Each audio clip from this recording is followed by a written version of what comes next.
Setelah hiruk-pikuk yang terjadi oleh tim nasional Indonesia, musim kompetisi dari BRI Super League akan segera dimulai kembali. Jadi akan memasuki minggu ke-9 ya, karena minggu ke-8-nya kan ini dipindah kalau nggak salah ke minggu 12. Nah, ternyata di jeda internasional ini ada banyak banget kejadian dan terjadi perubahan di klub-klub dari BRI Super League.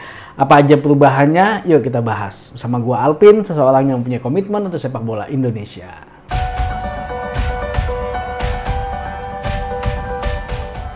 Jadi kemarin kan gue udah bikin konten bahwa PSM Makassar pelatihnya mengundurkan diri. Bernardo Tavares mengundurkan diri dari pelatih PSM Makassar karena terkait permasalahan dengan finansial, yaitu pembayaran gaji yang tidak dibayar-bayar oleh manajemen PSM Makassar. Ya memang sangat disayangkan. Gue udah bikin di konten sebelumnya, sebenarnya Bernardo Tavares adalah seorang pelatih yang sangat hebat kalau menurut gue. Dia sangat pintar meracik dengan keterbatasan yang ada, kekurangan pemain, banyak pemain kunci dari PSM Makassar yang pergi meninggalkan PSM Makassar, dia masih bisa berprestasi.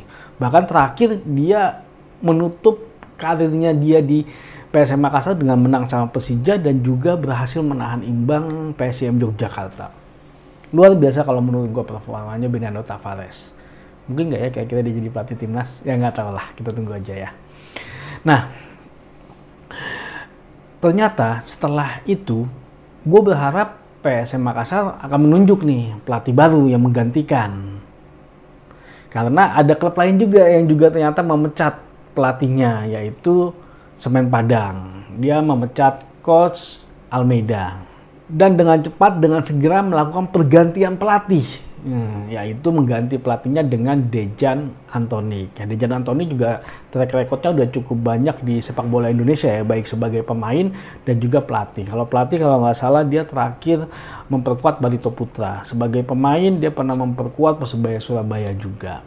Dan itu adalah langkah cepat yang coba dilakukan oleh Semen Padang FC. Karena memang saat ini performa Semen Padang FC sangat tidak bagus. Nah, balik lagi kita ke PSM Makassar. Sampai saat ini belum ada penunjukan pelatih. Jadi PSM Makassar akan dihandle oleh caretaker-nya, yaitu Ahmad Amiruddin. Dan nggak cuma hanya itu ternyata.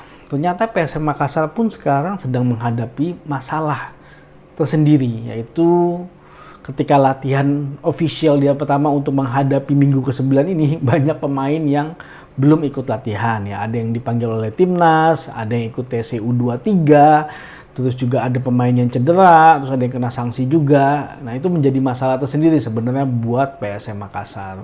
Dengan dia kehilangan pelatih, banyak pemain yang juga belum datang latihan, ya itu akan susah karena ini adalah latihan pertama tanpa sang pelatih dari Bernardo Tavares.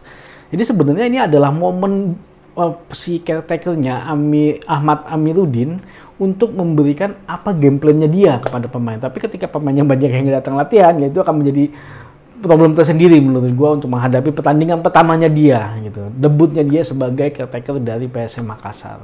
Ya mudah-mudahan itu semua bisa dilalui ya oleh caretaker. Karena ya pastinya masyarakat Makassar pun berharap pastinya performanya PSM Makassar walaupun saat ini sedang diterpa badai, berharapnya tentu performanya masih tetap aja minimal bisa bertahan di Liga 1.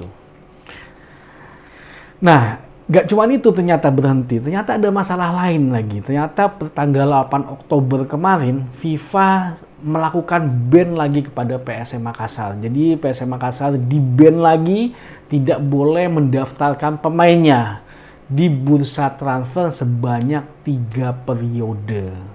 Nggak boleh mendaftarkan pemain baru, nggak boleh menjual pemain, ya yang pasti cuma bisa memakai pemain kalau kekurangan ya dari pemain youth-nya ya, dia pun dari PSM Academy. Dan itu merupakan sesuatu hal yang sulit sebenarnya kalau menurut gua. Karena mungkin kualitasnya mungkin berbeda. Nah, dengan ban ini juga PSM Makassar akan susah untuk menghadapi musim selanjutnya karena selama 3 periode transfer window. Jadi kayaknya mungkin ya sampai musim depan lah nggak bisa melakukan transfer pemain.